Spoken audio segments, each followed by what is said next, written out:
Òbòṣẹ́nu gbàǹgbà òbòṣẹ́nu onírun bí onírun òbòṣẹ́nu màlédànù bí mo bá lóbìnrin tí òwò kódó màlédànù. new page lélẹ́yìn mo mọ̀ wá ṣe ń bíbá yìí ni ká lè gbádùn rẹ̀. oúnjẹ kí ló kò ń jẹ tí ẹ mọ̀. Ìṣàn kí ló kò ń jẹ tí ẹ mọ̀. Ìṣàn kí ló kò ń jẹ tí ẹ mọ̀.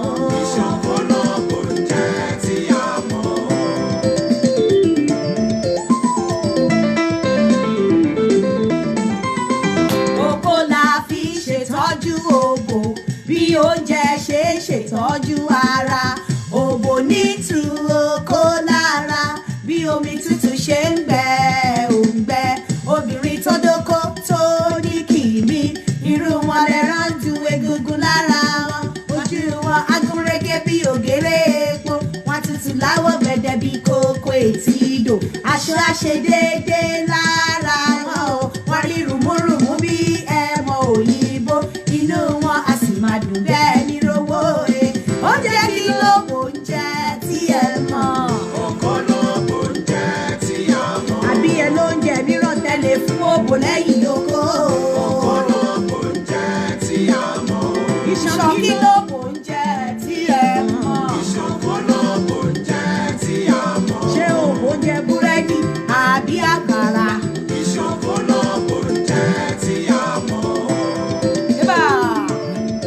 Good evening, you're welcome.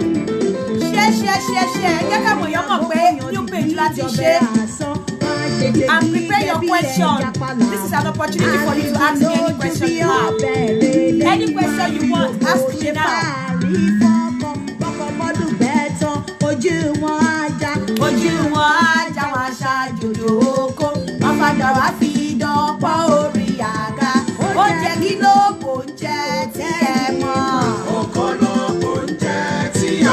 Oúnjẹ kí ni ìdánjẹ ò tẹ́yìn mọ́. Mo ní òkòlóbó jẹ ò tẹ́lẹ̀ mọ́. Olóògbé people come don't worry. I know you want me to do Òkòlóbó plenty jẹ here. ò táwa mọ́. It's a new way. No matter people come.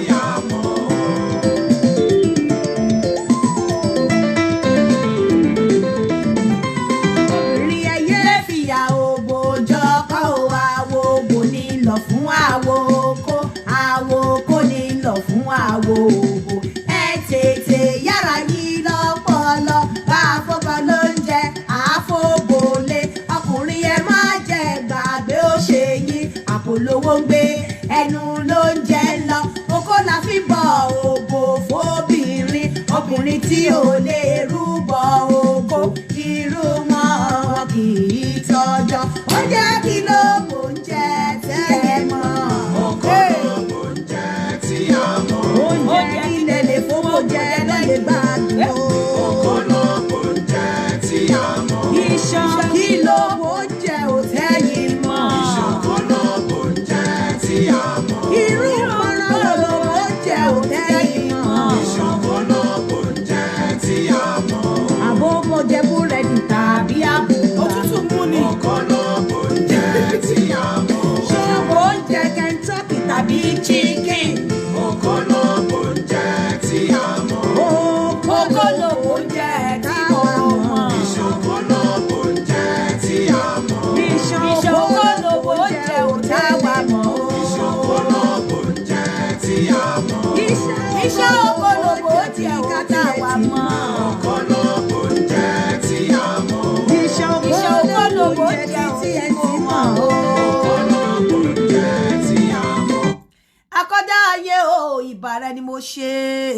olùdá oko olùdá òbò olùdá ẹpọ̀n olùdá idọ̀ ọba tó fọmú sáyà obìnrin o ìbà rẹ ni mo ṣe ọba tó fi àánú oko sórí òbò ọba tó fi ìkẹ́ òbò sórí oko ìbà rẹ ni mo ṣe o ìbà rẹ ni mo ṣe ìbà rẹ ni mo ṣe ìbà rẹ ni mo ṣe òòṣà òkè ẹjọ́ ojú mi ṣe ẹ kúrọ̀lẹ́ kú dédé wòyí ẹ kú bójú ọjọ́ ṣe rí mi ò mind pé àpọ̀ lórí ìkànnì yìí nítorí wípé it's a new page amòdè láti máa grow page yẹn amòdè like tí n bá fẹ́ ṣe matchmaking mi ìfẹ́ jẹ́ kó wà rowdy so eléyìí ó máa wọ ibi private and àwọn tó bá mi ti ẹ̀ fẹ́ yàn púpọ̀ àwọn tó bá pè wọ́n bá àwọn tó bá pè this is just an opportunity for people that want to ask me questions àwọn tó ti ń long láti bá mi sọ̀rọ̀ tipẹ́ tí wọ́n lè get me so it's an opportunity. The number you're trying to call is. It's gonna be a quick one. You can ask me question. Bí ó bá ṣe wá sí ọkàn yín. Tẹ́ bá ní any question tẹ́ fẹ́ bí mi. This is an opportunity for you to ask me. Torí ẹ lè pè mí kí n busy kí n má lè gbé. So ẹ lè béèrè question lọ́wọ́ mi lórí ní time yìí.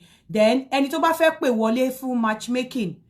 It's an opportunity as well to call me for matchmaking. But ẹ ti mọ rules wa ni wípé ẹ má dárúkọ yín and ẹ dẹ̀ mọ̀ wípé láti sign undertaking tó bá di ọjọ́ Sunday a máa wá ṣe ètò wa ètò tí as tí mo sọ wípé a máa ṣe ní orí àwọn obìnrin èyí tá ṣe fún àwọn ọkùnrin ó máa jẹ́ turn obìnrin ní ọjọ́ Sunday ní dédé agogo 6 London time 7 p.m.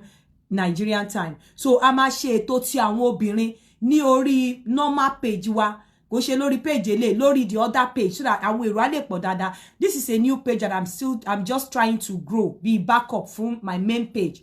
So the number to call for the matchmaking is +44 7404 851234 and as well the number to call me if you have any question you want to ask me, if there's any issue you want to discuss or you want to share with us pé ó fẹ́ káwọn èèyàn gbà ẹ́ nímọ̀ràn, you can always call again now pé ká sọ síta káwọn èèyàn gbà wá nímọ̀ràn, or if you have something you want to ask me, it's an opportunity for you to ask now because Pombi is a new page so it's a bit private.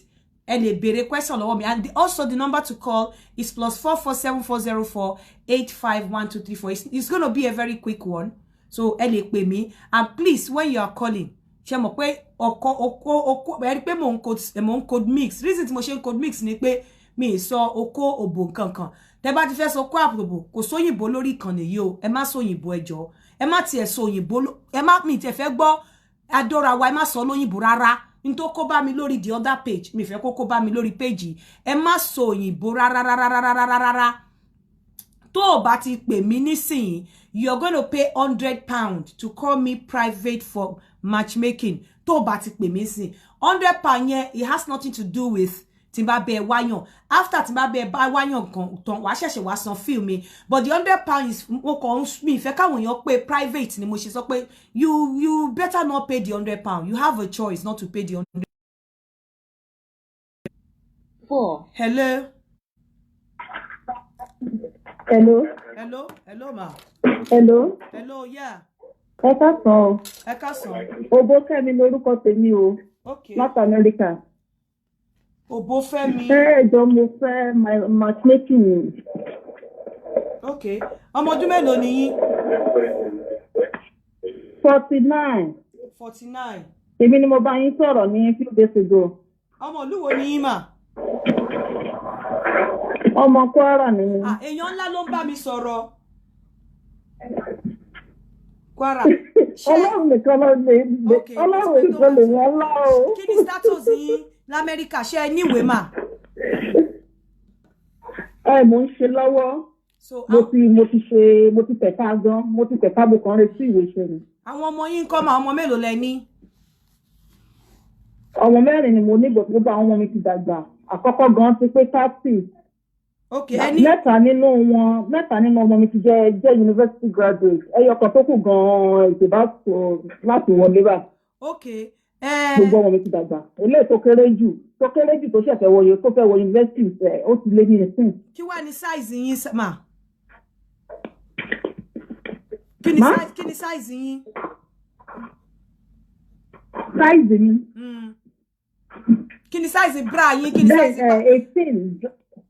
Oh, kí ni size? 40 DD. 40 DD lẹ ń wọ̀. Okay. Bẹ́ẹ̀ ni mà. Kí ni size pátá yín? Large. Large. That's size 14. Àbí 12. Bẹ́ẹ̀ ni mà. Okay. Kí ni size okó tẹ́ ń fẹ́? Mi ò gbọ́ yín dáadáa. Kí ni size okó tẹ́ fẹ́? Okó tẹ́ fẹ́, kí ni size okó tẹ́ fẹ́? Size okó tẹ́ fẹ́, kí ni size ẹ̀? Ẹ wò ó. Kọ́yìn kó tàbí gbéyàn dáadáa sà, lè ní wà sà. Tí ò jẹni tó fẹ́ tó máa tọ́ ìpẹ̀lú emotion mi. Ìgbà wo lẹ dókó? Tí mo wà láfà nìyẹn. Ìgbà wo lẹ dókó gbẹ̀yìn? Ó ti ṣe díẹ̀ o. Báwo lẹ ṣe wá fẹ́ ṣe tẹ́ bá rókó ń sìn? Ṣé ara yín máa lè yá àti dóṣá? Ẹ jọ̀ọ́ máa grab my copy ní o. Now. Okay, ṣé mo kó lá? Àbí ẹ̀yin wà lára àwọn tó máa sọ pé ẹ̀ mo kó? Wo ẹ̀sìn yẹn náà start mi ní tó wá dé jẹ́ yẹn ni. Ṣé mo kó lá? The only thing tí mi ò lè ṣe when it comes to ọ̀rọ̀ ọkùnrin àti obìnrin ní ebi olùgbà péyàn bí òdòdó fúrọ̀ o. Okay, bọ́ ẹ lè lá okó, wọ́n dẹ̀ lè lá òbò yín. Gbogbo tó kù orí ọ̀fẹ́ wà lágbára Ọlọ́run expert mi ní mo rò kódà mi ò ní ìdí training. Ṣé wọ́n lábò yín tẹ́lẹ̀? Ṣé wọ́n lá òbò yín dáadáa tẹ́lẹ̀? Jésù lolúwa o. Network yẹn ẹjọ́ kí ni yẹn mi ò gbọ́ yín ó lò gan. Mo ní ṣé wọ́n lá òbò yín dáadáa tẹ́lẹ̀? Mi ò wá ní lọ́kì ìkíní yẹn o. Mi ò sì ní lọ́kì ẹni tó ṣe o. Wọ́n lá òbò yín. Mi ò mind o. Mi kódà mo fẹ́ experience ẹ̀. Okay, máa pè yín padà. Gbogbo àwọn tẹ́. Hello. Hello ma. Hello. Hello. Àdèmàtà ni pé mi gan mi ò ń ṣèyàn kan tó máa ń jáde. À ń gbọ́ yín. Mi ò jẹ́yàn kan tó máa ń jáde Ẹ fún mi ní ringtone kan. I don't have that of friends. I don't. Ẹ fún mi ní ringtone tó bá ń do yín lọ́wọ́. Olúwa o. Ó bá a ti. Oríṣiríṣi tó lù mí o. Ẹ fún mi ní ringtone. Èyí gan mi nígbà ó mọ̀ nígbà mí o. Ó kàn wá lò ó. Ẹ fún mi ní ringtone tó bá ń do yín lọ́wọ́. Àwọn tó bá ń dó mi. Àwọn tó bá ń dó mi. Ẹ demonstrate fún mi. Ẹ gbéra yín sí tó bá ń do yín lọ́wọ́. Kí ló sọ máa ń ṣe ní òwò mi máa ń dá omi ni o. Bẹ́ẹ̀ni lè tutù o. Òbó yín máa ń dá omi. Ẹ máa ń scott tó máa ń do yín lọ́wọ́. Bẹ́ẹ̀ni lè tutù o. Okay, ṣé ẹ nídọ̀ ni? Ẹ nídọ̀ àbí wọ́n gé dọ̀ yín?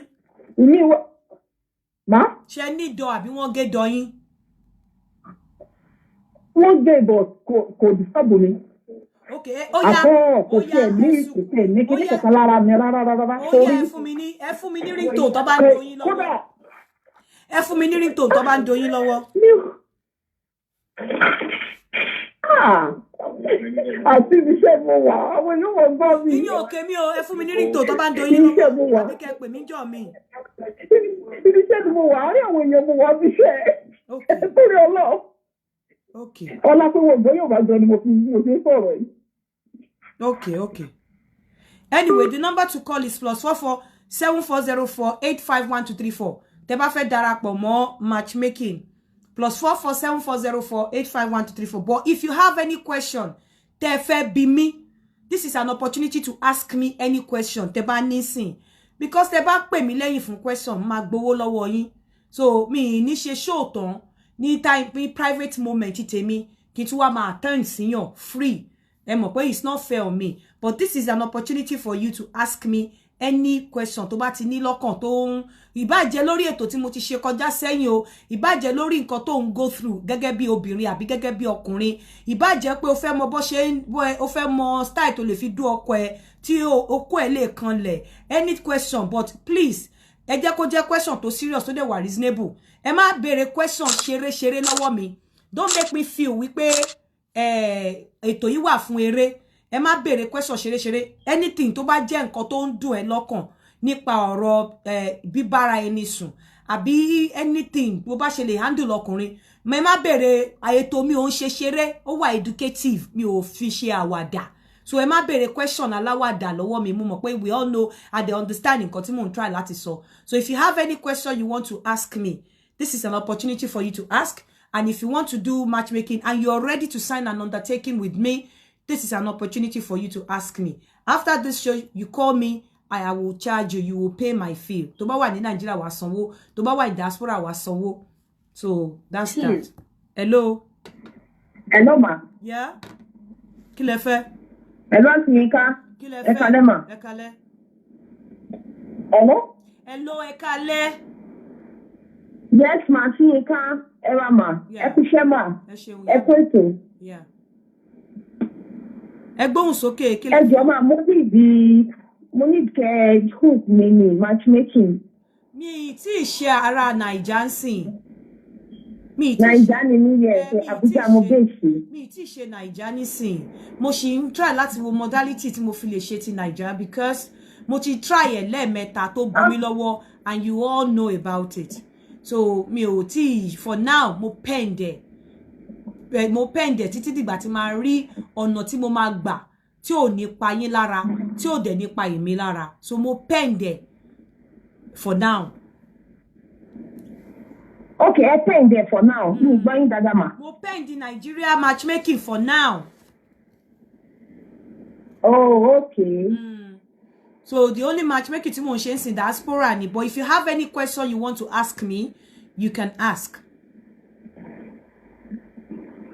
Okay, the only thing I called for is I want a guy. I want serious relationship. That's why I'm calling. And this is my first time. Mama, mi ò ṣe Nigeria for now. Ẹ má bínú. Okay, ma, no problem, ma. The number to call me on is +44 7404 851234.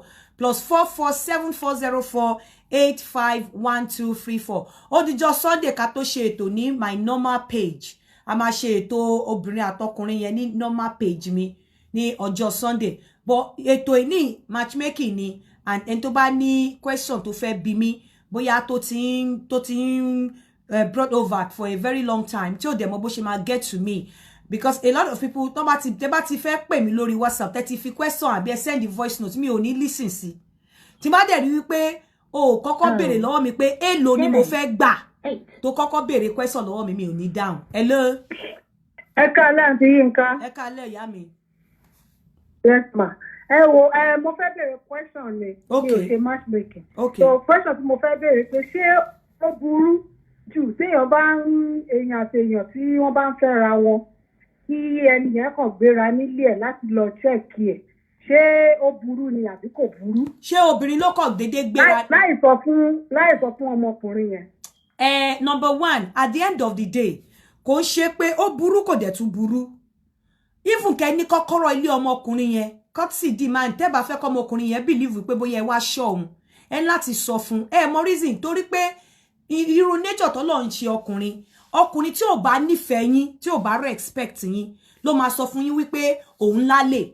So the best thing tó lè fi ṣe ni pé kó máa ṣe pamọ́ but ipe ẹ dídì gbéra ẹ lọ sílé ẹ láì má sọ fún ẹ̀yin fúnrara yín gan ẹ fẹ́ lọ wá nǹkan tí ò sọnù so nǹkan tẹ́ bá rí ẹ máa fara mọ́ ó dẹ̀ better kẹ́ avoid nǹkan tó lè bà yín nínú jẹ́ torí ẹ lè lọ find ẹ lè lọ gbéra kẹ́ lọ bá kẹ́ wá lọ pàdé nǹkan tó máa bà yín nínú jẹ́ so it's better kẹ́ sọ fún pé ń bọ̀ kó ti tidy up torí tí fẹ́ bá ṣì wà ọkùnrin ò ní jẹ́ kẹ́ mọ̀ pé òun yàlè so nígbà tẹ́yin bá gbéra tẹ́ lọ wò tí ó bá wá jẹ́ ọkùnrin tí ò yàlè tẹ́ wá dídì gbéra tẹ́ lọ wò ó lè put ẹ off gan kó má fẹ́ yín because I wò pé ṣé ń ṣọ́ òun ni kí lẹ mean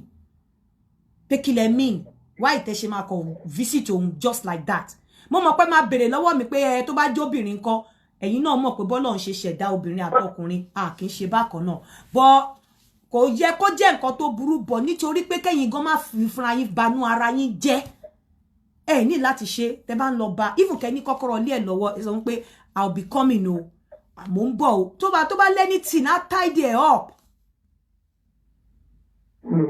Okay.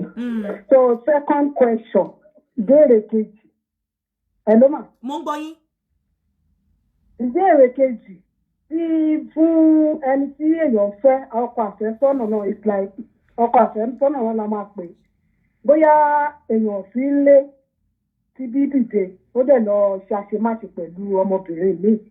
Later ó ṣẹ̀ wá sọ fún onítọ̀hún pé má bínú o, mo mọ̀ pé àti ìfẹ́ra sílé o ṣùgbọ́n mo ṣe nǹkan kó má bàa dàbí pé o lọ gbọ́ níta.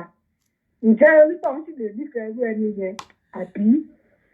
Ṣe rí nǹkan tó ṣẹlẹ̀ ní wípé bẹ́ẹ̀mi ṣe máa ronú ẹ̀yin ò ní ronú bẹ́ẹ̀ but normally kò yẹ kọ́kùnrin sọrú ẹ̀ fóbìnrin because èkíní kan létí abọ́ tí ojú bá kúrò ń bẹ̀ ọkàn ò ní kúrò ń bẹ̀ you understand kò yẹ kó ó wà guilty ọkùnrin tó sọrú ẹ̀ fún yín bákan méjì ni lèmi máa kà sí ìsídàkọ yẹ pé ó ń wọ́nà tí relationship yẹn tó bá gbọ́ ó ń wò pé bá fẹ́ dàrú kó dàrú ọ̀ kó jẹ́ wípé ìgbà tó lọ ṣe àṣemáṣe yẹn àwọn kan ti rí àbí àwọn kan ti mọ̀ sí tó fi wá wò pé àwọn tó ti mọ̀ sí there is tendency pé kí wọ́n sọ fún yín so I rather come to tell you myself before kẹ́ tó gbọ́ lẹ́nu ẹlòmíì kò ṣe pé bẹ́ẹ̀ náà ló ṣe nice sí pé ó kọ̀ wò pé tẹ́ bá lọ gbọ́ lẹ́nu ẹlòmíì kó ń kúkú wá fún ara òun wá jẹ́wọ́ ara òun náà but it depends on you tí ìfẹ́ra yín sílé ó dàbí pé bẹ́ẹ̀ ṣe wà yìí sìn tẹ́ bá ní boyfriend tọkùnrin bá ka yín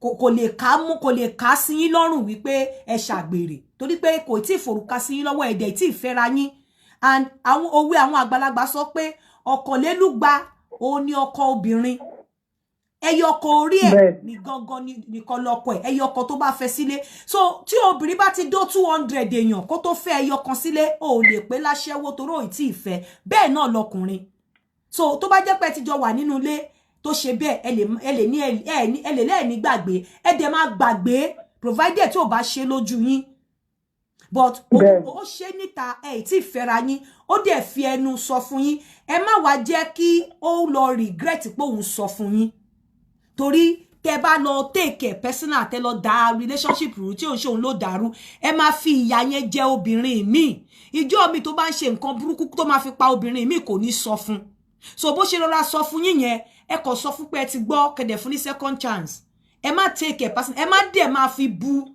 pé ìgbàgbé ẹ̀ náà ló lọ ṣe báyìí ṣe ẹ rántí pé ẹ tí ì fẹ́ra yín sílé o ẹ tí ì ṣèyàwó ẹ pẹ̀lú bó ṣe sọ fún yín yẹn ẹ kò rọra fún ní another chance kẹ̀dẹ̀ gbàgbé ẹ̀ síbẹ̀ ẹ má dẹ̀ fi bú ẹ má máa remind ẹ pé ó ṣe báyìí kẹjà ta ìjà kan ní ìwọ tó ṣe báyìí nǹkan tẹ bá ṣe bẹ́ẹ̀ tí relationship yẹn bá break ẹ ti kó àwọn obìnrin míì sí wàhálà owó ọkùnrin yẹn ò ní ṣòótọ́ mọ́.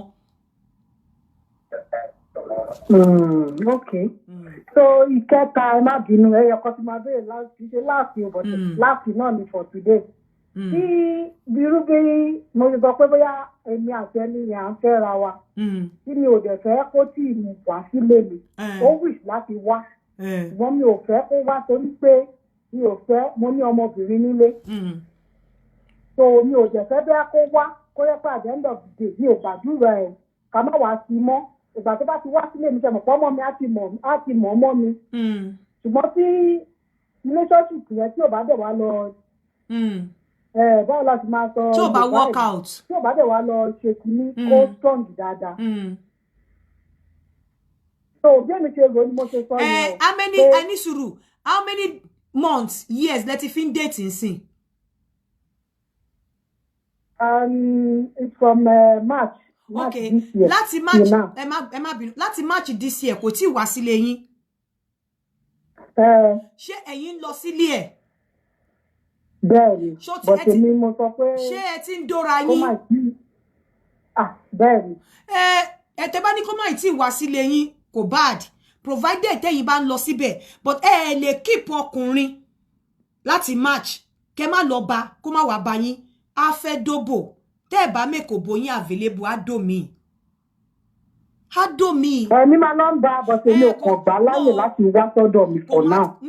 Torí èmi náà fẹ́ wo èèyàn tó jẹ́. Ó lè má wá sọ́dọ̀ yín, ìyẹn ò ń ṣe big deal. Ó lè má wá sọ́dọ̀ yín. Nǹkan tó wà important ni wípé tó bá fẹ́ dóbò ẹ wà available.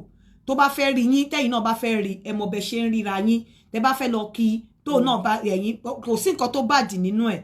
But wípé àti March kò lè wá sílé yín ó lè wá sílé ẹ̀ ń fi àyè wàhálà lẹ̀ nìyẹn. so kò sí nǹkan tó bá dínú pé kó má wá sílé provided tẹ́ bá ti make ara yín wà available fún tó bá fẹ́ rí yín kò sí nǹkan tó bá dín bẹ́ẹ̀. Okay, sure. Yeah. The number to call is +447404851234. You can call me for any question and you can call me for matchmaking. It's going to be a very quick one because eléyìí new page ni. Àmọ́ mo mọ̀ ṣe lórí page mi fẹ́ kó wà rowdy. Mo mọ̀ ṣe torí àwọn olólùfẹ́ mi tí wọ́n máa fẹ́ béèrè question lọ́wọ́ mi. Ẹ mọ̀ pé tí bá ṣe lórí page mi main page mi sìn call ni a ti máa já mọ́ra wọn gbúgbàgbàgbà gbúgbú.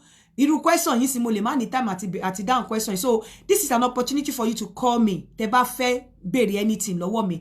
Now call me now or you call later and pay me. You don't have to mention your name. Just call me and ask me any question. Tẹ́ bá ní tó bá ti try la tẹ́ ti ń wá mi láti bá sọ̀rọ̀. Opportunity leleyi. Ẹ mọ̀ pé ó ti pẹ́ tí mo ti ṣe question and answer. Opportunity leleyi láti bá mi sọ̀rọ̀. Torí question show Sunday yẹn máa gbomi díẹ̀. Show yẹn máa gbomi o. Orí page wa láti máa ṣe yẹn kò ní jẹ́ orí new page. Ìyẹn máa gbomi díẹ̀ show Sunday. So matchmaking now and question and answer. A lot of people ló ti pè mí, not ti san owó private matchmaking. Honestly, left for me, mo fi pé káwọn èèyàn máa sọ, ó pay me and it's better for you to call live. Go register than paying that money. Hello. Hello. Hello. Hello. Hello. Hello. Ekale ma. Ekale o. Hello, ekale. Ekale. Hold on. Hello. Hold on. Hello ma. Hold on. Ekale. Ekale ma. Ekale ma. Ekale gbóhùn sókè kí lẹ fẹ́. Ẹ sọ̀rọ̀ sókè. Ekale ma. Ẹ sọ̀rọ̀ kí lẹ fẹ́. Ẹ sọ̀rọ̀ ẹ kàn ṣe hello ẹ sọ̀rọ̀. Ẹ kàn ṣe hello mo dẹ̀ sọ ẹ sọ̀rọ̀. You want to purchase? I'll sọ yẹn later. Ẹ ti pè ẹ ṣe hello ẹ sọ̀rọ̀ síta. The number to call is +447404851234. That is the number to call for both matchmaking and if you have any question you want to ask me before Kinto round off the program. So if you have any question, please ask me.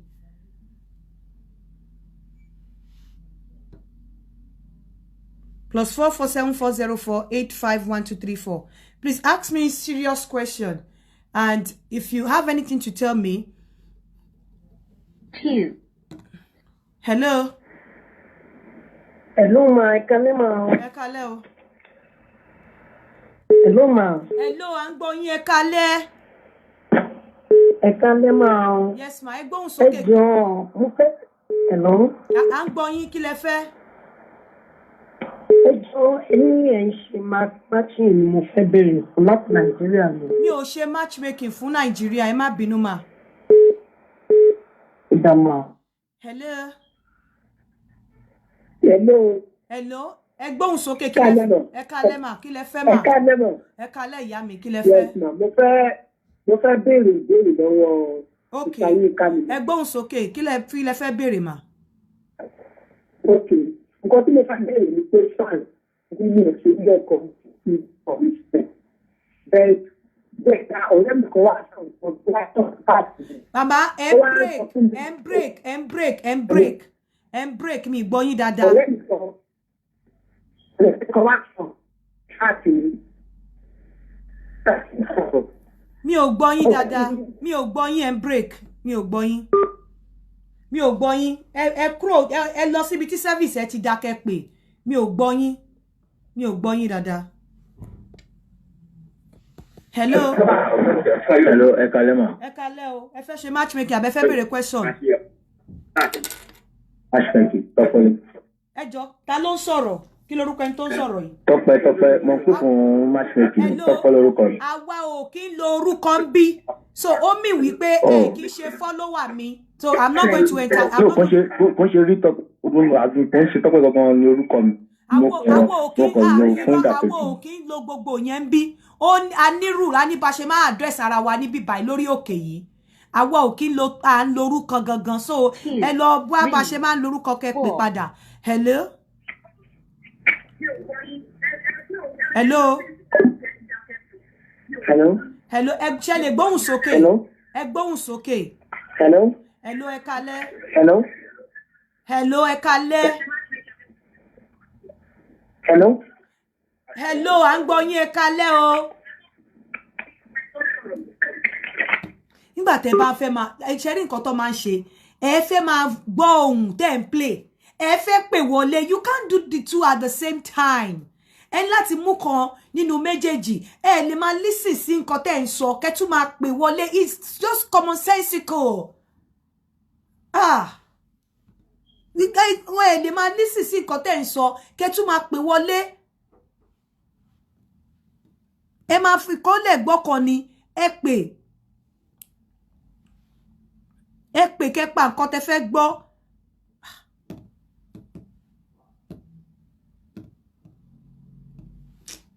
And again, let me even. Hello. Hello. Ẹ kálẹ́. Bàbá, ẹ pa nǹkan tí ẹ fi ń gbọ́ nǹkan kan, ẹ lè máa gbọ́ méjèèjì at the same time. Ẹ pa nǹkan tẹ́ ń gbọ́, ẹ pa nǹkan tẹ́ ń gbọ́, ẹ pa nǹkan tẹ́ fi ń gbọ́rọ̀.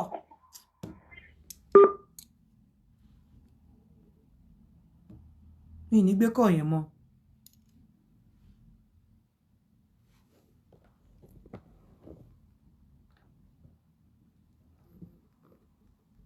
Two, 3, 4. Hello. Hello, ma. Yes. Ẹ kálẹ́ ma. Tẹ́ bá ti pè, ẹ lè máa pè. Hello, ẹ lè máa pè. Kẹ́ tún máa listen sí nǹkan tẹ́ ń gbọ́. Hello. Hello, ẹ gbóhùn sókè. Mo ń sọ̀rọ̀ sókè ma, ẹ kálẹ́ ma. Yeah, bẹ́ẹ̀ because ẹ ń sọ̀rọ̀ sókè ẹ tún fẹ́ máa gbọ́ra yín again. Ẹ fẹ́ máa wo Facebook ẹ dẹ̀ máa sọ̀rọ̀ at the same time.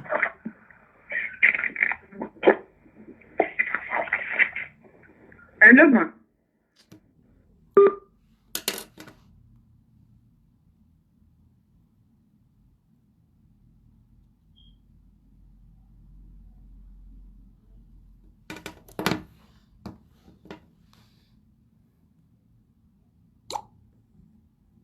The number to call is +44 7404 851234.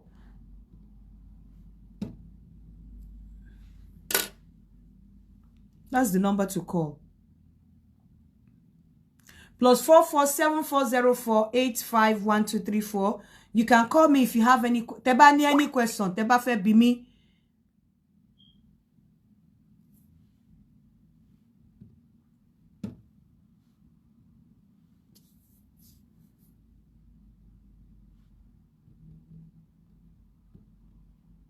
Teba ni any question. Tefe bi mi ele bi mi sin please before I shut down.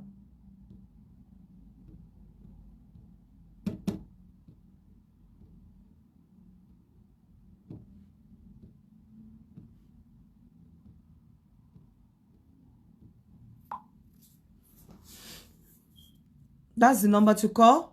Ẹ má gbàgbé ilẹ̀ Dana Beat. Ó ṣì ń ta wàràwàrà. Gbogbo ẹ̀yin tẹ́ bá fẹ́ ra ilẹ̀ Dana Beat. If you are making outright payment is 1 million naira. But tẹ́ bá máa sanwó lẹ́ẹ̀mejì, ẹ san 1.1. Ẹ kọ́kọ́ sọ, excuse me, ẹ kọ́kọ́ sọ 550,000 naira. Ẹ ṣẹ̀ tún wá ní space 1 month. Ẹ ṣẹ̀ṣẹ̀ tún wá san another 550,000 naira. So tẹ́ bá fẹ́ sanwó outright payment is 1 million naira. Ẹ má gbàgbé gbogbo ẹ̀yin tí ẹ bá fẹ́ ra ilẹ̀ náà, number one is +234 904 779 7352 +234 904 779 7352.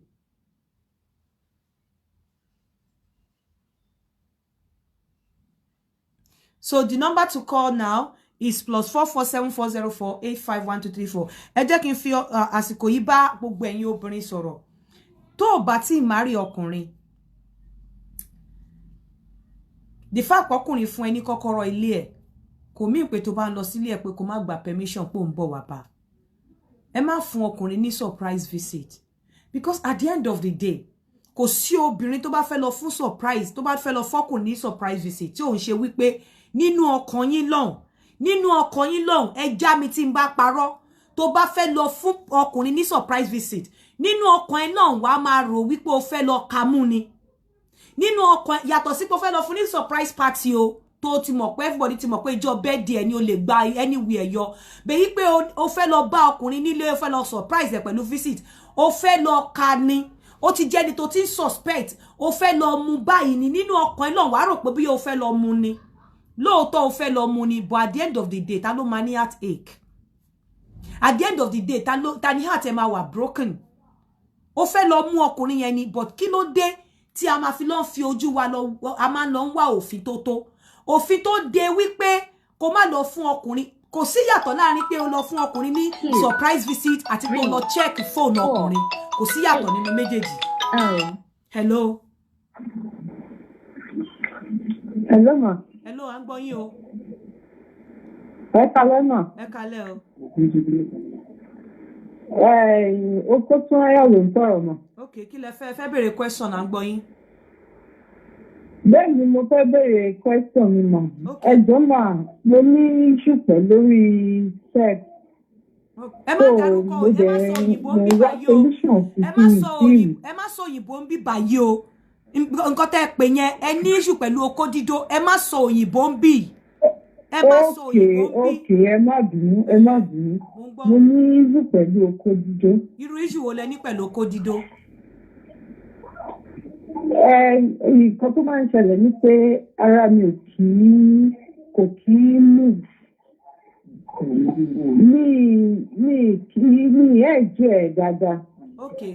Ó dẹ̀ ń fa wàhálà nínú family mi. Ṣé bó ṣe rí láti ilẹ̀ nìyẹn? Hello ma. Ṣé bó ṣe rí láti ilẹ̀ nìyẹn? Ma? Ṣé bó ṣe rí láti ilẹ̀ láti ìgbà tẹ́ ti máa rí nìyẹn? Ṣé bó ṣe rí nìyẹn? Bẹ́ẹ̀ ni mà bó ṣe rí nìyẹn. Mo dẹ̀ ti lo a lot of apps lórí ẹ̀ mo ti yàgò. Bí kan ní kí n ṣe báyìí tí mo ti ṣe bọ̀ kò sí improvement náà. Ẹ farabalẹ̀. Ọmọ ọdún mélòó ni yín? Ma? Ọmọ ọdún mélòó ni yín? 34 ni mà. 34. Mo ti pé 34 lọ́dún yìí. Iṣẹ́ wo ló ń ṣe? How often ló ṣe máa? Business woman ni mí. Ma? Ẹ̀mélòó ló ń rest nínú ọ̀sẹ̀? Ní ìgbọ́mà. Ẹ̀mélòó ló ń rest nínú ọ̀sẹ̀? Mo máa rest ìgbà. Ọ̀pọ̀lọpọ̀ tó máa ń sọ pé ẹ jọ̀ọ́ gbogbo ẹ̀yin tẹ́ máa ń especially obìnrin tẹ́ máa ń sọ pé ẹ kì í wà moved ẹ kì í ń gbádùn oko ẹ lọ check sugar level yín ẹ lọ check thyroid ẹ lọ wá nípa ẹ lọ check nípa thyroid yín ẹ lọ check ẹ lọ wo sugar level yín ẹ check blood pressure yín from time to time and again tí obìnrin bá ń ṣiṣẹ́ jù because bẹ́ẹ̀ ṣe rí stress máa ń pa ó máa ń pa libido obìnrin ni tí ẹ ò bá mọ̀ tí ẹ bá gbogbo nǹkan tẹ́ bá ń ṣe ẹ máa fi àyè sílẹ̀ láti máa rest stress máa ń pa libido obìnrin mental instability ó máa ń pa libido obìnrin tí obìnrin ò bá wà mentally stable ọ̀pọ̀lọpọ̀ obìnrin ni ò wà mentally stable ṣùgbọ́n tí wọ́n kàn rìn tí ẹ ò mọ̀ ó máa ń pa libido obìnrin dẹ̀ nígbà míì wo obìnrin gan tó bá ń wẹ̀ lọ́wọ́ try láti feel ara ẹ̀ kọwọ́ sí òbò ẹ fi ọwọ́ gbé ọmú ẹ try láti fi ọwọ́ ara ẹ touch ara ẹ fi ọwọ́ ara ẹ kó fi touch ara ẹ kó fi feel ara ẹ kó fi mọ ibi tí ara ẹ ti move tó bá ń wẹ̀ mú kíní shower ṣí directly sí ojú òbò ẹ fi tó bá ní idọ̀ fọwọ́ máa fi bá idọ̀ ara ẹ ṣeré try láti feel ara ẹ familiarize ara ẹ pẹ̀lú part ara ẹ pẹ̀lú òbò ara ẹ pẹ̀lú ọyàn ara ẹ familiarize ara ẹ pẹ̀lú ẹ mọ ibi tí ọkùnrin máa touch kí ọkùnrin tó touch ẹ torí tí wọ́n fúnra rẹ̀ bá touch ara ẹ wàá lè mọ ibi tó jẹ́ pé o fọwọ́ kàn ó move ẹ tó bá ti lè mọ̀ tí ọkùnrin bá fẹ́ fọwọ́ kàn ẹ fúnra rẹ̀ ló máa gbé ọwọ́ ẹ kò ń ṣe gbogbo ìgbà ní kí obìnrin máa sùn sílẹ̀ kó jẹ́ pé ọkùnrin nìkan ló máa fọwọ́ kàn tí ọkùnrin bá ń fọwọ́ kàn ẹ tí o bá gbádùn ẹ̀ mú ọwọ́ ẹ̀ sí ibi tó fẹ́ jẹ́ kí ọwọ́ ẹ̀ kó wà lára ẹ̀ mú ọwọ́ ẹ̀ sí ibi tó fẹ́ jẹ́ kí ọwọ́ ẹ̀ kó wà lára ẹ̀ má sọ wípé àwọn ló láti find nǹkan jẹ́ kí ọkùnrin fún ara ẹ̀ jẹ́ find ara ẹ̀ jẹ́ kọkùnrin mọ ibi tó lè touch. Hello. Ẹ káàsán máa ẹ jọ sórí ètò lẹ́wà mo fẹ́ bẹ̀rẹ̀ question ni ma. Okay, number 1 question mi ni wípé kí mo wà nínú relationship kan nísìnyí so mo wá try láti fi time lẹ̀ fọkàn rẹ̀ bí pé mi ò ráyè mo ṣáà fi time lẹ̀ fún bí pé mo ṣẹ̀ṣẹ̀ dé láti ibi iṣẹ́ àwa pàdé àwa jọ lájọṣepọ̀ so bó ṣe ń bá mi lájọṣepọ̀ yẹn mo ṣáà rí pé ìbásùn tó bá mi sùn yẹn kò ń ṣe ìbásùn tó rọrùn àzìnà ó ṣe dìgbà tí yẹn bá ń dóyàn nídòó kà bọ̀ mo rọ́jú nítorí pé mi ò fẹ́ complain mi ò fẹ́ kó rí nítorí pé iṣẹ́ mi yóò ní time fún mi ní àbí kò gbádùn so lẹ́yìn ìgbà yẹn mo wá sọ fún ẹni yẹn pé mi ì dẹ̀ láìkì nǹkan báyìí pé mo ṣe kínní pé ó rí bí ìgbà tó bá mi sùn bí ìgbà tó bá ń bá aṣẹ́wó sùn pé ó dẹ̀ ní mi lára bó tí mi fẹ́ sometime yẹn torí mi ìfẹ́ pé nǹkan bẹ́ẹ̀ so nǹkan tí ẹni yẹn gbà tó máa wá dáhùn padà ó kọ̀ dẹ̀ dáhùn pé má bínú mi lè bẹ́ẹ̀ sùn wọ́n fẹ́ béèrè pé ṣó tó nǹkan téèyàn lè bínú sí àbí kò tó nǹkan téèyàn lè bínú sí torí mo bínú sí mo dẹ̀ fara ya. mo fẹ́ béèrè lọ́wọ́ yín kí ni nǹkan tẹ́ mí ìgbà ìdóòkà àti ìbásùn aṣẹ́wó. bí pé kéèyàn máa bá yàn sùn ní sí for like bíi kó máa ṣe gbà 1 hour pa bíi 1 hour ṣe mọ̀ pípé mo ṣáà ń gbádùn ẹ̀ ni mo ń gbádùn ẹ̀ ni òwò bóyá obìnrin yẹn ń gbádùn ẹ̀. ṣé àkọ́kọ́ ẹni sùúrù ṣé àkọ́kọ́ tó máa bá yín sùn nìyẹn. Ká ṣàtò pé bí abẹ́ ẹ̀ kejì. Alákọ̀ọ́kọ́ ńkọ́. Alákọ̀ọ́kọ́ yẹn kò rí báyẹn òtẹ́lẹ̀ kejì yẹn ló rí bẹ́ẹ̀ omi ìdẹ̀ sọ ní táìmù yẹn gbogbo. ẹni sùúrù alákọ̀ọ́kọ́ yẹn ó bá yín sùn ó tètè dàbí ó tètè ṣe tán. Bẹ́ẹ̀ni. ok máa wá sọ nǹkan tó ṣẹlẹ̀ fún yín so nígbà tó wá tètè dà ní alákọ̀ọ́kọ́ kí lẹ̀yin wá sọ fún yín jẹ́ ẹ gbádùn ẹ̀ bó ṣe tètè dà ṣé ó bá yín sùn bí ó ṣe yẹ kóbìnrin bá ọkùnrin bóbìnrin sùn. Alákọ̀ọ́kọ́ yẹn mo lè sọ pé bóyá torí pé ibi téèyàn kọ́ ti èèyàn bíi unaware so mi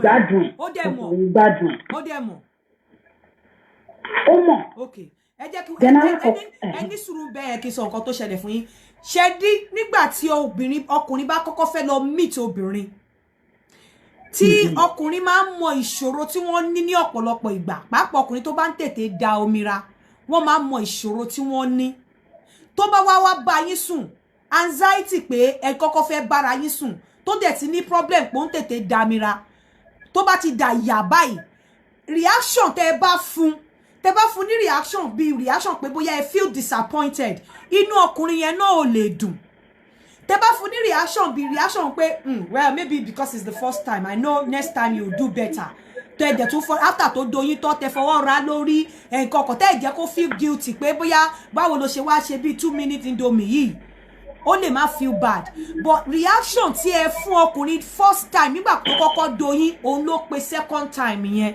tó ṣe yẹn torí ó ṣeé ṣe kó jẹ́ wípé second time yẹn plan ẹ̀ pẹ́ máa ríra ó dẹ̀ lọ lo oògùn sílẹ̀ fún yín pé mi ní jẹ́ kí n tún disappoint ọmọ yìí feel disappointed first time so second time yìí ó fẹ́ impress yín gbogbo ọ̀nà ló dẹ̀ máa fi impress yín nígbà míì tí wọ́n bá lo oògùn àwọn gógó fúnra wọn ó máa ń sún wọn débi pé wọ́n máa ń fẹ́ tètè dàbẹ̀ dídà yẹn ò ní wá oògùn yẹn máa stop ẹ̀ a máa ká wọn lára tí wọn ò bá dẹ̀ dà oko a máa ro wọn nígbà tó bá wá dé stage kan wọn wá ní sáré pé wọ́n enjoy ẹ̀ mọ́ eré wípé kí wọ́n lè dámira kán lè ní àlàáfíà náà máa sá so first time ẹ̀yin lẹ pé reaction tí ẹ̀yin fún pé irú báwo ló ṣe dómi báyìí tó ṣe tètè dà báyìí mi ìgbádùn ẹ̀ òun ló jẹ́ kó múra yín lẹ́lẹ́kejì tó fi lọ lo nǹkan pé over 1 hour fún yín so that òun feel wípé òun fẹ́ impress yín ni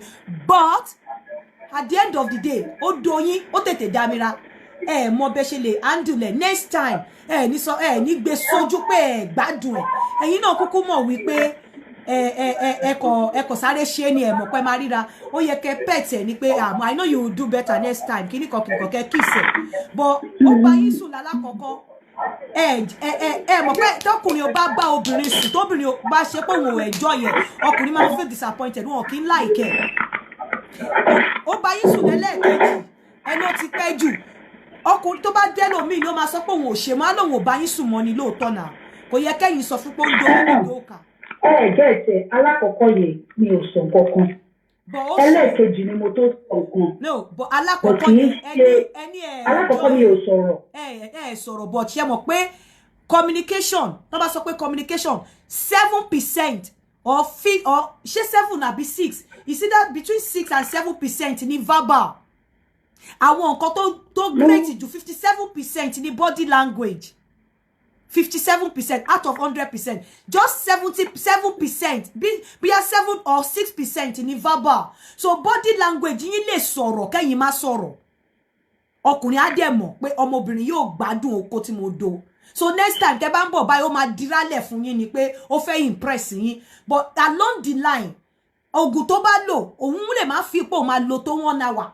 So kò wá enjoy ẹ̀ wọ́n fẹ́ damira ni ọ̀pọ̀lọpọ̀ wọn máa ń pé pákó wọn dẹ̀ kí ń dó obìnrin bẹ́ẹ̀ tó bá ń fẹ́ dó obìnrin you have to rock and roll you rock and roll that's the best way láti dó obìnrin tó bá tiẹ̀ bá ṣe pákó yẹn ò ní ṣe gbà you know wàá lọ tó yẹ pé obìnrin yẹn gan máa fi bó ṣe ń gèdì lórí òun a máa feel ẹ̀ á mú waist ẹ̀ obìnrin yẹn á mú waist ẹ̀ dání a máa fi bó ṣe ń gé ìdí lórí òun tó bá ti di pàpàpàpà obìnrin ò lè enjoy ẹ̀ mọ́ because ó máa kọjá ojú ìdọ̀ ẹ̀ èyí tí ò bá ní dogan o ò ní hit A spot ẹ̀ o ò ní hit O spot ẹ̀ o ò ní hit G spot ẹ̀ mọ́ tó bá ti ṣe pákòpákò tó bá ń dó obìnrin tọkùnrin bá ń dó obìnrin ẹ máa aim láti hit G spot obìnrin O spot obìnrin àbí A spot obìnrin tẹ́ ẹ bá ti hit mẹ́tẹ̀ẹ̀ta tó jẹ́ kò dẹ̀ síbẹ̀ ṣe lè hit mẹ́tẹ̀ẹ̀ta tẹ́ bá ṣe pákò so ẹ máa rock and roll tó bá fẹ́ gé ìdí jẹ́ kí waist ẹ kó align pẹ̀lú waist obìnrin yẹn so obìnrin yẹn á lè feel ẹ̀ bó ṣe ń gédi yẹn pé òun gédi lórí òun náà pàpà so ẹ̀yin lẹ fà á kò yẹ kẹ́ sọ pé ó ń do yín ní dòkà torí alákọ̀ọ́kọ́ body language yín ó speak volume ẹlẹ́ẹ̀kejì ẹ wá kúkú wá sọ̀rọ̀ síta pé bó ṣe dó mi so tó bá jẹ́ mi náà ni màá ní mi ò dó ẹ mọ́ alákọ̀ọ́kọ́ mo rí nínú ẹ pé mo ò dó ẹ dáadáa èyí tí mo tún ní kí n tún impress ẹ ó tún complain kí lẹ wá fẹ́ and ẹ má gbàgbé majority Nigerian men pákó lọ̀rọ̀ wọn honestly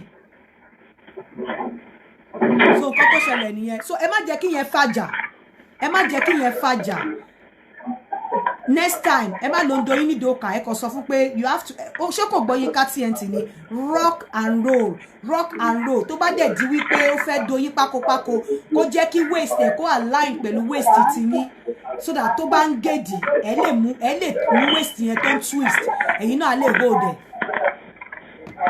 so that is it ẹ̀yin ọkùnrin Naija tẹ́ bá fẹ́ dóbò obìnrin kó ṣe pákó you have to láti aim at the A spot at the G spot and at the O spot tẹ́ bá ṣe pákó yẹn ẹ máa miss àwọn spot tí mo dárúkọ yẹn tẹ́ bá fẹ́ hit at the G spot ìyẹn ẹ láti rock tẹ́ bá fẹ́ hit at the A spot you rock and roll tó bá fẹ́ hit at the O spot tó wà further down tó wà very close to cervix ìyẹn ni o máa need láti sọ pé òun bang tẹ́yìn máa ń pè ní bang pé ẹ̀ ń ṣe báyìí bọ̀ kò ń ṣe pé kẹ́ bá ṣe báyìí pàpò tẹ́ bá ti ṣe pàpàpò ẹ lè hit anything ẹ kàn máa fóbìnrin ní pain ni so ẹ máa ń sọ pé àwọn obìnrin míì máa ń sọ pé give it to me harder but then ẹ lè wà harder or bóyá dẹ̀ máa wà hard láì ṣe gbà tó bá ní harder kò ń ṣe gbígbá àbí sí slam òbò ni ibi báyìí láti ibi waist yín láti align pẹ̀lú waist obìnrin ìdí tẹ́ ń gé yẹn òun ló máa fi wọ̀n bóyá bẹ́ẹ̀dẹ̀ ṣe máa gé ìdí yẹn ẹ máa gé set ni ẹ máa gé set in such a way tẹ́ pé okó yín máa kọjá lára G spot okó yín á kọjá lára A spot kó tó hit O spot tí okó yín bá hit O spot tó bá ń bọ̀ ń ta á kọjá lára A spot á kọjá lára G-spot tọkọ yín bá lọ ìtì O-spot nínú ilé á kọ́kọ́ bẹ̀rẹ̀ ìrìn àjò ẹ̀ láti G-spot á kọjá sí A-spot kó tó lọ bá O-spot tó bá dẹ̀ tí ń bọ̀ nta tó bá kúrò lọ́dọ̀ O-spot á gba A-spot kọjá á dẹ̀ yìí ti G-spot kó tó bọ́ síta padà but tẹ́ bá ti ṣe nǹkan tí mo ní kẹ́ ṣe tó jẹ́ pákó ni kò tiẹ̀ ní ti G-spot débi tó máa dé A-spot débi tó máa dé O-spot and lára àwọn ọ̀nà tẹ́lẹ̀ tètè fi jẹ́ kí obìnrin dámira even obìnrin tí ò ní dọ̀ wọ́n ní G-spot wọ́n ní G-spot so lára ibi tẹ́tí lè tètè wọ́n ti sọ pé tókó bá tóbi gan you only need the first 3 inches of oko láti lè sọ pé bóyá odóbìnrin in fact tó bá fẹ́ ìgbà tó máa nídìí kó kí gbogbo kó bọnú òbò obìnrin ní ìgbà tó bá jẹ́ wípé ó fẹ́ lọ hit O-spot tó kàn fẹ́ jẹ́ kóbìnrin kó ní sweet pain you know a ní pain díẹ̀ á dẹ̀ ẹ máa wọ́n sweet pain tó máa dùn mọ́yàn yẹn nígbà tó bá mú ọyàn èèyàn lọ́wọ́ tó bá mú ọyàn obìnrin lọ́wọ́ tí obìnrin ti wà rose tí wọ́n mú tó mú ọyàn obìnrin lọ́wọ́ tóbìnrin ti wà rose ẹ mọ̀ pé ó máa ń da kéèyàn deyín mọ́ nípù yẹn díẹ̀ kan deyín mọ́ díẹ̀ so bọ́n ṣe mú yẹn á lè máa fún obìnrin ní sweet pain wàá kọ̀ ra bite díẹ̀ bọ́ tó bá sọ pé tó bá tún wá dípò tó wá lọ ń fẹ́ máa gejẹ débi pé ó fẹ́ rẹ orí kókó ọyàn sẹ́nu ó mì wípé ó fẹ́ bà yí obìnrin yẹn jẹ́ nìyẹn so ẹni ọkùnrin tó bá ń dóbò especially tó bá wà in doubt need more than 3 inches ìbẹ̀rẹ̀ okó ẹ̀ kó tó need láti rọ gbogbo okó wọlé tí kọ́kọ́ deal pẹ̀lú obìnrin kọ́kọ́ ti deal pẹ̀lú G-spot ẹ̀ náà kọ́kọ́ ti deal pẹ̀lú A-spot ẹ̀ kọ́kọ́ ti deal kó tó lọ deal pẹ̀lú O-spot ẹ̀ because O-spot ẹ̀ súnmọ́ inú dáadáa ibẹ̀ yẹn ó ṣe kó fẹ́ dùn obìnrin díẹ̀ bọ̀ mọ́ bó ṣe máa do tó máa fún ní sweet pain òun ló fi ń dàbẹ̀ ni pé ńgbà tọ́pọ̀lọpọ̀ yín bá dó obìnrin tó máa sọ pé ìsàlẹ̀ inú ń dùn àwọn inú ń dùn àwọn ìsàlẹ̀ inú ń dùn àwọn abẹ́ inú ń dùn àwọn ẹlòmíì obìnrin míì àdóbò á máa gàdírìn kò dá kẹ́ dóbò kẹ́ dó obìnrin kó máa gàdírìn obìnrin ò ní láti dó gàdírìn èèyàn láti gbádùn èèyàn láti enjoy oko èèyàn láti ní feel kó rántí oko tó dó lánàá kó ṣe you know kí call wá wọlé ní time yẹn kó wá ní kí ló fẹ́ kó ní mo fẹ́ dóko you know ó dó ẹ lánàá ó dẹ̀ rántí wàá rántí balẹ̀ èèyàn láti lè ṣe bẹ́ẹ̀ ó yàtọ̀ sí pé kó rántí oko tó dó lánàá kó pè ẹ báyìí kẹ́rù máa bẹ̀ láti gbé kọ̀ because ó fẹ́ lọ gbogbo abẹ́ yìí tí wọ́n sì dó ẹ lánàá ó sì ń mọ kò yẹ kó rí bẹ́ẹ̀ then ẹ̀yin obìnrin náà tí ọkùnrin bá ní mo sọ wípé tí ọkùnrin bá ń tètè dà tó bá ní boyfriend tó mọ̀ pé ó máa ń tètè dà ó ní bó ṣe lè help ẹ má tí ì dòra yín rárá níbẹ̀rẹ̀ ẹ sì kọ́kọ́ bára yín ṣeré pàápàá ìwọ obìnrin torí it takes like 15 minutes tí obìnrin máa fi kó obìnrin tó lè reach climax pé ó fẹ́ dámira so tó bá bá ẹ ṣeré débì kan lára bí bá ṣeré pé kí wọ́n mú ọyàn kí wọ́n lá òbò kí wọ́n fa kẹjọ bára yín ṣeré nígbà yẹn gan kí wọ́n náà mú okó kó fi rin ojú òbò ẹ o ní láti insert nígbà yẹn. 3, 4, 8. Hello. Hello, ma. Hello, ya. Hello. Hello, mo gbọ́ yín. Hello, ẹ káalẹ́ ma. Ẹ káalẹ́ o. Hello. Hello, ẹ káalẹ́ gbóhùn sókè. Ẹ káalẹ́ ma. Ẹ káalẹ́. Ẹ kú ètò ma. Yes ma. Mọ́mí ẹ jọ̀ọ́ mà mo fẹ́ béèrè pé tí wọ́n báwo nìyẹn ṣe lè mọ̀ tí wọ́n bá dá ojú ara fún yàn. Kí ló ń jójú ara mi ò mọ nǹkan tó ń jójú ara. Hello ma. Mi mọ tó ń jójú ara kí ló ń jójú ara. Ṣé kí wọ́n ní ìmọ̀ bí mo ṣe lè sọ ní Yorùbá. Okay. Ṣé kí wọ́n bóyá bọ́n ṣe máa ń dá ti ọkùnrin bóyá tí wọ́n bá ṣe dá fún obìnrin bẹ́yẹn. ẹ lọ ronú nǹkan tẹ́ fẹ́ sọ kẹ́ wá pè padà. So bí mo ṣe ń sọ lọ ẹ má da ògbólógbò ń jẹ́ lórí ìkànnì yìí okóloko tí báwo lobìnrin ṣe máa mọ̀ tí wọ́n bá dá òbò fún ní ojú òbò obìnrin ní òkè òbò kẹ́ tó lọ sí ibi ìsàlẹ̀ mi fẹ́ pé òyìnbó ẹ̀ ní kẹ́ tó lọ sí bí ojú ibi tẹ́ máa fokó sí nísàlẹ̀ ní abẹ́ òbò ní òkè yẹn ẹni tó bá ní idọ̀ ẹ̀rí kankan tó ṣe jọlọjọlọ níbi òkè ìyẹn náà pè ní ẹran tó cover orí idán. Hello. Ẹ̀dẹ́ kalẹ́ mọ̀. Ẹ gbóhùn sókè. Ẹ sọ̀rọ̀ sókè dáadáa. Ẹ kalẹ́ ẹjọ́ sí iṣẹ́ lè wà. Bẹ́ẹ̀ ni ẹ fi live sínú ọ̀rọ̀ yín yẹn. Okay ma. So oko gbè mí ló ń sọ̀rọ̀. Kí lẹ fẹ́? Mo fẹ́ mo fẹ́ nǹkan. So ojú òbò yẹn ẹ rí wọ́n pè kíní yẹn ní wood, mi ní pé bó ṣe máa ń pè mi ní pé bó ṣe máa ń pè wọ́n pè ní wood yẹn ló máa cover idán, ló cover abẹ́ inú wood yẹn. Tó bá fà sókè báyìí wàá rí idán jáde, wàá rí tó máa rí ó wà pinkish báyìí tó máa rí ródóródó kékeré báyìí. Tí wọ́n bá ti gé tó bá ṣí wood yẹn kò ní sí nǹkan kan bẹ́ẹ̀. Ìgbà míì gan wọ́n máa ń gé pẹ̀lú nǹkan tó cover ìyẹn ni tó máa gé tí ò ní sí nǹkan kan níbẹ̀. So wàá ti mọ̀ kò sí ẹni tó bá ní idán tó bá ti di pé wọ́n ti ń bá ṣeré. Idán mi ó wà very sensitive, so ọkùnrin láti ẹ̀ ti mọ bó ṣe ń fi idán obìnrin ṣeré torí pé idán tẹ́ ń rí yẹn 8,000 nerves ló ní. Ẹ mọ sensitivity ẹ̀ nǹkan tó ní 8,000 nerves. So bó ṣe dùn tó bẹ́ẹ̀ náà ló ṣe lè kọ̀yàn lára tó máa dàbẹ́ ni pé wọ́n fi pin wọ́n fi ń gún èèyàn lára tí ọkùnrin ò bá mọ̀ bá ṣeré. Nítorí ẹ̀ mo sọ pé tó bá máa fi idán ṣeré wọn kì í da gbogbo ọwọ́ kẹ́sì gbogbo ọwọ́ dé dán. Nǹkan tó need ní ọwọ́ méjì ló need láti fi ṣe idán. O need because ó wà very sensitive. Ní ọ̀pọ̀lọpọ̀ ìgbà gan tí idán bá ní cover tó jẹ́ wood ẹ̀ o need láti ṣí cover yẹn kó lọ síbi idán yẹn gangan torí idán gangan fúnra rẹ̀ ó wà sensitive. So tó bá ń deal pẹ̀lú cover tó cover idán ó bá máa dé o. Hello. Yeah, mo ti pè tẹ́lẹ̀, so mo ní second question tí mo fẹ́ bẹ̀rẹ̀ nínú. So second question mi ni wípé ṣé ó dá kí obìnrin máa sọ fún ọkùnrin wípé mi ò lè fi owó mi bá ọkùnrin ṣeré tàbí tóbìnrin kàn mọ́ sínú ẹ̀. Then the other side of the question ni pé tóbìnrin bá wá sọ replacement yẹn fọkùnrin tí ò bá fi owó bá lò but kó fi material things bá lò tó yẹ pé owó náà lọ fi ṣe òbọ̀ kò ń ṣe direct money due to the experience tóbìnrin yẹn ti ní wípé òun ò lè kó owó òun directly fún ọkùnrin. Ṣé ọkùnrin yẹn dẹ̀ máa ń fi owó bá obìnrin yẹn lò? Kílẹ̀ ọkùnrin yẹn ṣó máa ń fi owó bá obìnrin yẹn lò? Kò tí ì fowó bá obìnrin yẹn lò torí pé ó ní impression wípé àwọn ń ṣiṣẹ́ mò ń ṣiṣẹ́ then ó dà pé iṣẹ́ tó ń ṣe gan ojú ti tèmi lọ.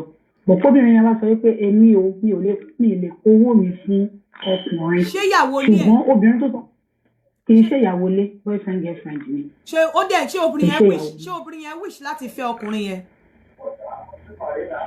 Obìnrin yẹn wish láti fẹ́ ọkùnrin yẹn but ọkùnrin yẹn ni ò fẹ́ torí pé ó níyàwó ilé.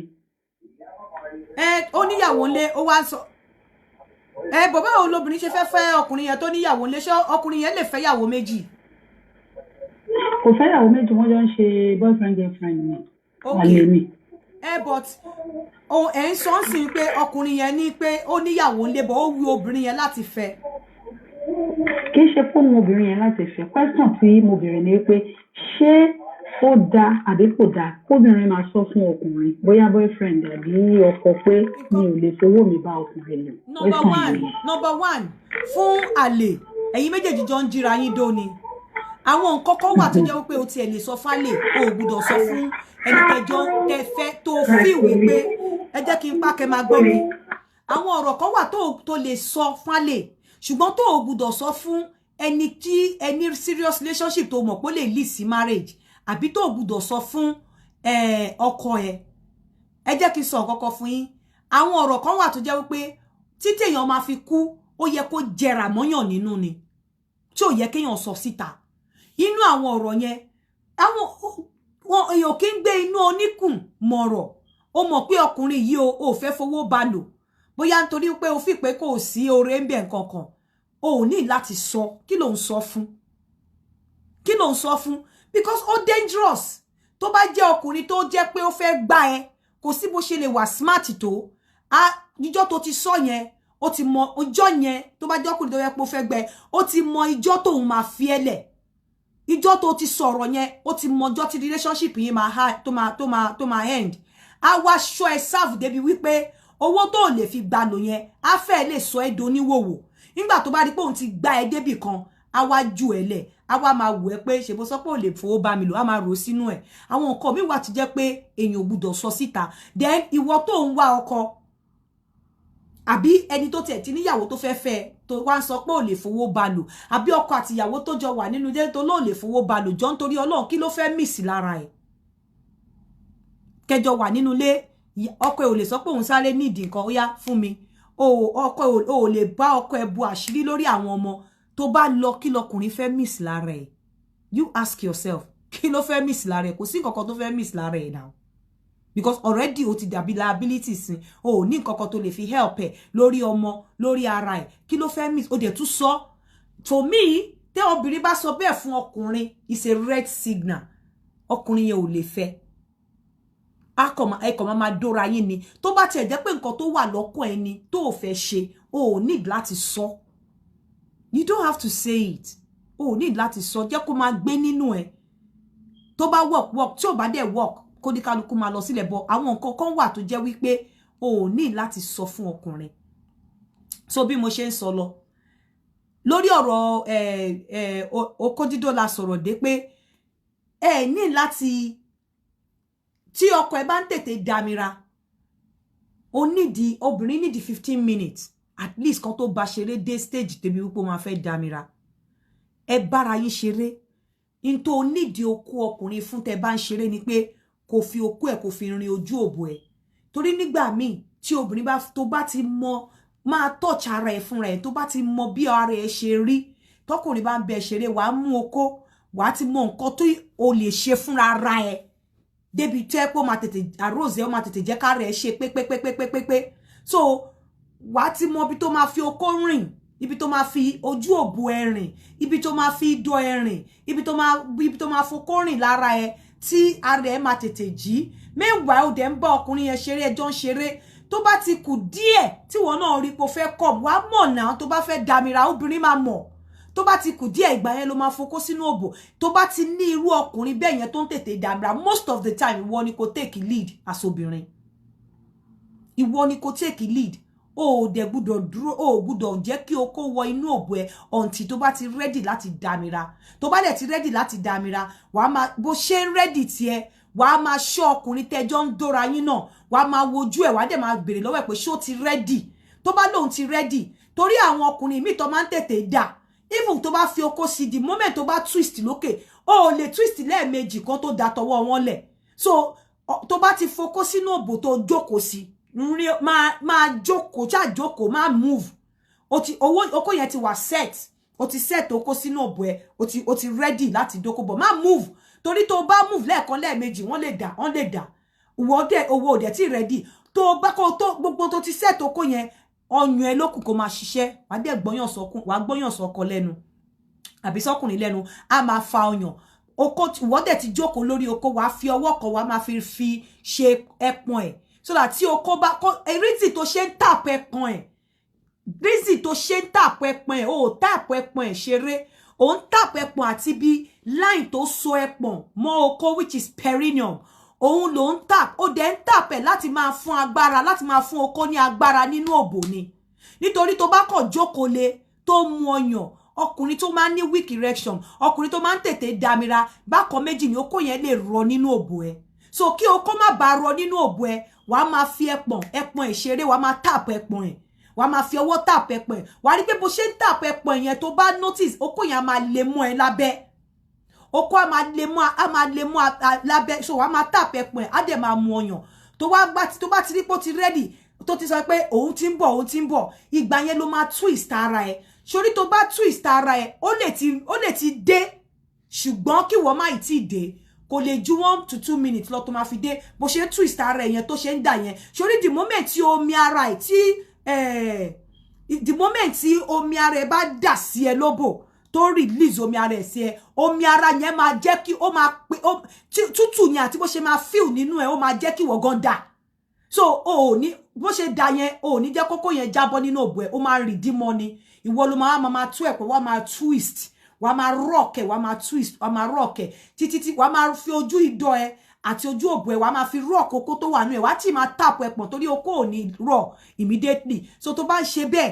wá rí pé ìwọ gan máa ẹjọ́ máa dà ni but ẹni tó bá ti ń dà ìwọ obìnrin ẹ̀yin lẹ máa help because ẹni tó bá ti ní diabetics àbí tó ti ní hypertension àbí tó bá ti wà lórí àwọn medication kan kò sọ́gbọ́n tó lè dá sí ìwọ obìnrin ló láti fi lọ yá experience kún experience ẹ kò sí nǹkan tó ń jẹ́ pé ọkọ mi ń tètè dà mi ò enjoy oko kò sí nǹkan tó ń jẹ́ bẹ́ẹ̀ àfi tó bá nífẹ̀ẹ́ ọkùnrin yẹn ọkọ mi ń tètè dà at the end of the day obìnrin tó fẹ́ dámira ṣebí kò enjoy ẹ̀ náà ni ọkùnrin tó fẹ́ dámira kẹjọ enjoy ẹ̀ náà ni so ìwọ ló máa tó bá ti ní ọkùnrin tó ń tètè dámira ìwọ ni kò máa take lead asobìnrin tó bá ti ní ọkùnrin tó ti ní problem premature kìíní tó ń tètè dámira ìwọ ni kò máa take lead bó dẹ̀ ṣe máa take lead ọlọ́run ìwọ àtọkùnrin yẹn lè wà tó jẹ́ wípé o ò ní miss ẹ̀ wípé kò mọ̀ ẹ́ dó o ò ní miss ẹ̀ pé kò mọ̀ ẹ́ dó torí at the end of the day o fẹ́ dóko dámira náà ni o ní miss ẹ wípé kò mọ̀ ẹ̀dọ́ ọkùnrin yẹn náà dẹ̀ ní feel guilty kò ní feel less of a man pé ṣé obìnrin ṣé wọn ní máa do níta báyìí o àmì ò bọ́dọ̀ torí ẹ̀yin méjèèjì ò ní mọ̀ tó bá handle bí mo ṣe ní kó handle yìí oko wíwọ òbò oko ẹ wo routine tí mo sọ ẹ máa kọ́kọ́ máa mu ẹyàn oko yẹn ó máa fi máa ṣeré lórí òbò ẹni wíwọ òbò oko o fi oko sínú òbò ẹni torí pé o fẹ́ jàkà bó fẹ́ máa dó o jẹ́ kí kó relax kó máa mí nínú òbò ni wàá dẹ̀ máa rí wàá máa feel á máa dìde nínú òbò tó bá ti ń fi ẹpọ̀n ṣeré tó ti ń fi ẹpọ̀n ibi láìní ẹpọ̀n yẹn tó ti ń tàp ẹpọ̀n yẹn wàá rí pé wàá máa feel pé oko yẹn sì ń dìde nínú òbò bẹ́ẹ̀ tó bá fokó síbẹ̀ tó jókòó tó ń ṣe nǹkan míì torí problem tọkùnrin ní á rọ sínú òbò tó ò dẹ̀ ní lè ṣe nǹkan kan mọ́ so máa tàp ẹpọ̀n yẹn títí tẹ́yìn méjèèjì máa fi dà kò sí nǹkan tó bá dì ńbẹ̀ the number to call mo ti fẹ́ máa lọ if you still have any question to ask me mo ti fẹ́ máa lọ the number to call is +447404 851234 if you have any question to ask you can ask because ẹ̀yin tẹ́ máa ń wá sí inú WhatsApp mi àǹtí Yínká mo fẹ́ bá yín sọ̀rọ̀ àǹtí Yínká mo fẹ́ ṣe kíní kan mi ní dá yín lóhùn this is an opportunity for you to ask me question now mi ò tiẹ̀ wà bothered much nípa àwọn oní matchmaking because a lot of people ló ń pè mí fún private matchmaking so the number to call me is +447404 851234 kí n tó shut down ẹ má gbàgbé show wa ní ọjọ́ Sunday nínú tani Mbo, kí ni title show yẹn náà? Let me check it.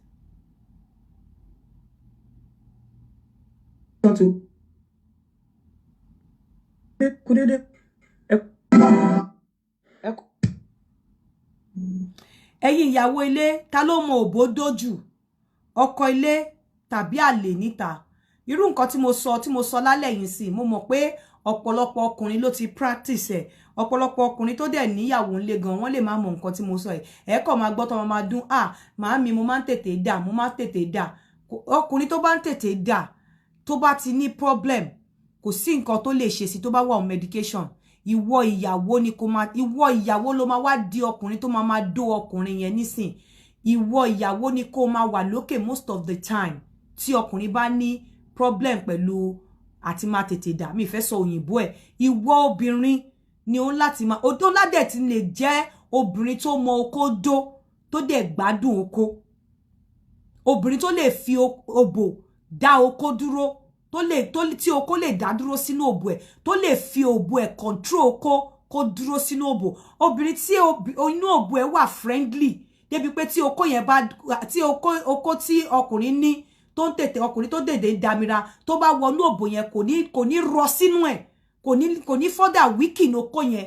á mọ bó ṣe máa tap ibi ẹpọ̀n ọkùnrin tí ó máa help tó dẹ̀ bá máa aid erection ọkùnrin ẹ take yẹn ẹ jọ̀ọ́ ẹ keep yẹn wà very important kò ṣe gbogbo ẹ̀ náà ni mo ìyàwó mi ní mi mo bodo ìyàwó mi ní mo máa ń tètè dà mo ní di nǹkan ìyàwó tó bá ọkùnrin tó tètè dà ìyàwó ẹ̀ gangan níṣẹ́ lọ́wọ́ láti ṣe and that is the truth ẹ̀yin tẹ́ máa ń slam obìnrin gbagagbaga wọn kì í slam obìnrin ẹ jẹ́ kí n máa fi ìsìn ṣe àlọ ẹ má gbàgbé a máa pàdé níjọ́ Sunday láti wá ṣe ètò wa and gẹ́gẹ́ bí mo ṣe sọ December 22 is the date tí àwọn aláìní àwọn tó kù díẹ̀ káàtó fún mo máa fún yín ní ibi tẹ́ máa ti lọ gbà mo ní 10 kg of rice 10 kg bag of rice àti 2 liters òróró fún 100 people so màá fún yín ní address ibi tẹ́ máa ti lọ gbà for 100 people mo dẹ̀ fi Ọlọ́run ọba mo fi bẹ̀ yín pé ẹ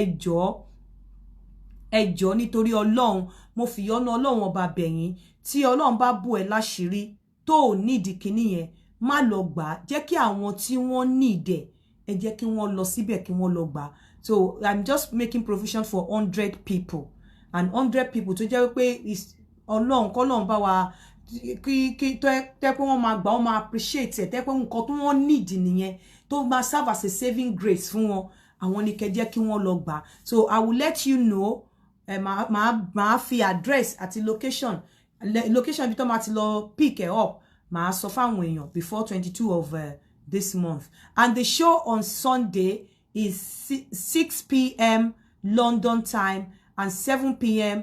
Niger time ní agbára Ọlọ́run ẹ jẹ́ kí n máa fi sí ìṣe lọ but it's gonna be on Yinka TNT page ẹ rí pé new page lélẹ̀ but please subscribe please follow this page I beg you follow this page ká máa ṣe mọ́ ká fi page yìí máa ṣe matchmaking káwọn èèyàn àwọn èèyàn ò mọ̀ ni o torí ẹ̀ lè ṣe rí èèyàn púpọ̀ kó pè fún matchmaking o so please follow this page ní agbára Ọlọ́run á pàdé níjọ́ Sunday ẹ jẹ́ kí n máa fi sí ìṣe àlọ ire o ó dàbọ̀.